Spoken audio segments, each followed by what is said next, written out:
Кыргыз Республикасынын 2011-жылы кабыл алынган номер 727 токтомунун негизинде кош бойлуу энелерге төрөткө чейин жана төрөттөн кийинки белгилүү бир убакыт үчүн мамлекеттен жүлөк пул төлөнөт. Эскерте кетчү нерсе, кош бойлуулук жана төрөт боюнча мамлекеттик жүлөк пул иштеген айымдарга гана төлөнөт. Аны ким канча өлчөмдө алат? Социалдык өнүгүү министрлигинин адистеринен угалы. 120 календарлык күнгө төлөнөт. Бул 70 календарлык күн төргөнгө чейин, 56 календарлык күн төргөндөн кийин.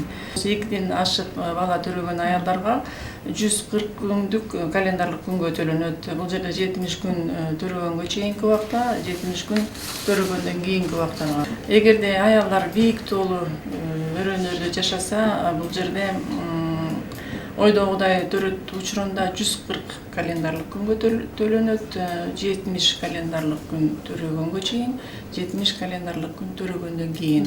Ойдогудай төрөт деп аман эсен төрөлгөн бала тууралуу сөз болууда. Мамлекеттик жүлөк пулду чегерүүдө эненин жашаган аймагы менен төрөтүнүн татаалдыгы да эске алынат. Бийик тоолуу аймактарда жашаган аялдар эгерде татаал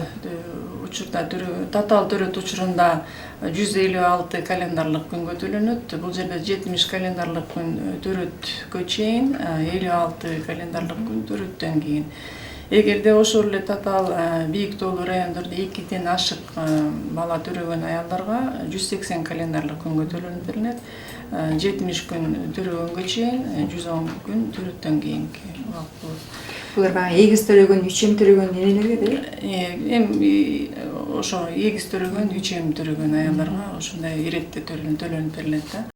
Төрөгөн аялдарга жүлөк пул 2 булактан төлөнөт. Биринчи 10 күндө иштеген жеринен иш жүзүндөгү эмгек акысы эсептелинет. 11-чи күндөн тартып республикалык капчыктан берилет. Бизде 10 расчетный показатель деп коет. Ошо рекини эң негизги эсепте ошо рекини колдонулат да.